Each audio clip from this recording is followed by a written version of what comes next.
3, 2, 1. Yay! Oh! Happy 5 years on YouTube to me! I know it's a bit late because of procrastination and quarantine, but it's all about the sentiment here. Can we onboard that?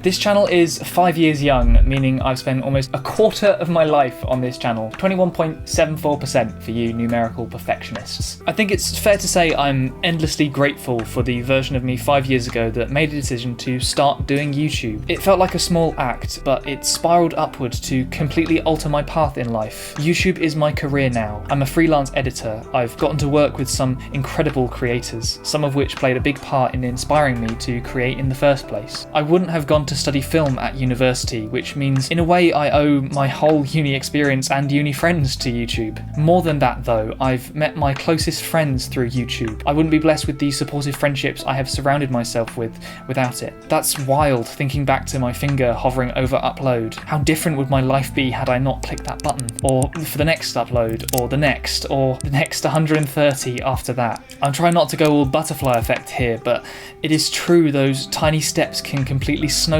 and that snowball can fundamentally change your life from the ground up. YouTube was fundamental to my life. I loved YouTube and its fallibility for how much it undeservedly gifted me, so why did I stop uploading? In 2016, I uploaded 76 videos. In the past 2 years though, I've only clicked that button 7 times. And not in the sexy way that Taha or Sammy or Casey Neistat can pull off. When did Casey last upload? Like 5 months ago? Oh, great, he's back. Right.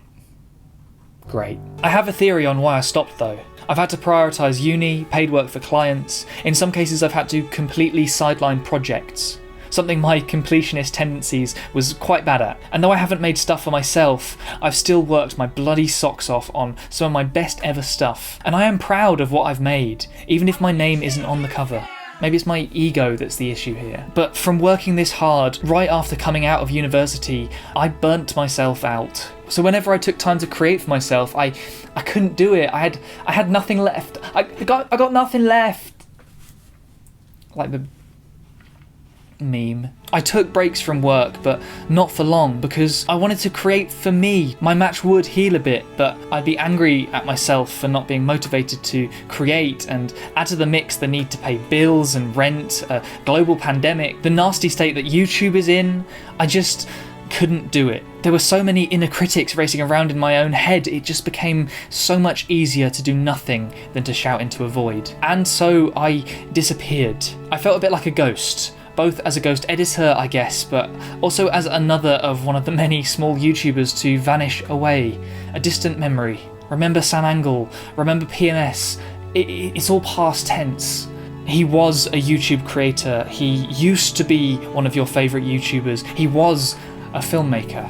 I feel it's hard for me to hold on to those labels if I don't make films. It's hard for me to snowball if there's no snow.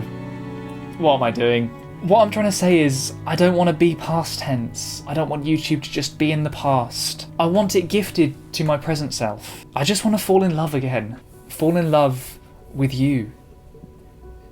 Tube. I realise now that I am the obstacle in my own way, and if I can take a step back, I can gift myself the ability to create freely again. Currently I'm working on that burnout. During my first holiday in almost 3 years, I'm taking an entire week from my phone and laptop to just read, get outside, properly switch off. Similarly, this month I'm working on the roots of myself, becoming more aware of my thought processes. From my slight obsession with self-help and research from the Dawn Chorus, I know a lot of quick fixes, hacks, and about 100 different one things that'll change my life. But for me, it's the core things that make the difference. Sleep, water, exercise, and just forgiving myself. Appreciating that I am a worthwhile but still fallible human being, and the thoughts in my head are just words with as much weight as I give them. That's kind of changing the game for me. It's making me more present. I know, I'm sorry. But also I'm becoming conscious of my perfectionism, not just within my life, my routines, my work, but my filmmaking too. I don't mean to gloat though, just YouTube is so entwined with my life that it's difficult to speak of it without speaking of how I am. I have not got a single shred of regret for starting YouTube, taking the leap and uploading, because ultimately it connects me with the most valued people in my life. Maybe for all my life. I have my quarrels with the platform, yes, but if I work on loving you like I have with loving myself, those nitpicks and resentments, they just start to slip away. I'm doing a Google search right now, and I think I have a plan of how to do it, YouTube. I'm fixing these life foundations first, so I can start to build on this side project of mine again properly, and build onto it, into the future. And this is how to fall back in love with YouTube. I'm going to remember to love myself first, to love everything about my fallibility, my childishness, my view on the world. I'm going to fall for the way I can connect stupid, tiny ideas together, for how I don't give up, how I'm always unfashionably late leaving, yet still bang on time, how I can be the only person laughing at my own jokes, and I will do so with pride. I will notice my dedication to the perfect water bottle, my obsession with cello covers of popular songs, and my constant obsession with things being in threes. I will appreciate the person I am, because I'm fallible, but I'm also worthwhile. After that, step 2 is to find the root. I'll figure out what causes me to fall out of love with YouTube. I'll find that I have linked this pursuit to work instead of play, and linked the need to avoid a fear of failure, a fear of disappointing those creators who I admire. I'll find I have perfectionist tendencies, and a habit of biting way too much off at once, and then wondering why I'm choking. But once I've found the root, I will pull them out like dandelions and let the fear slowly drift away. They'll still be out there, but they'll be smaller now, manageable. They will be healthy concerns, not anxious fears, and I will release those resentments. Step 3 is to prioritise. I'm going to allow myself to put YouTube first again. I'm going to allow myself to say no, to put it before money and busy work, the first thing I put in my calendar. I won't be getting obsessed, but this habitual blasé approach will be put aside, and I will find balance between dedication and distance. It'll take that balance to fall back in love with this hobby again, but I will need to keep it at the forefront of my mind, keep chipping away slowly but gently. A little bit of work towards my projects every day, that will be key, I think. It's okay to find my feet again, even after so many years. Step 4 will be key too.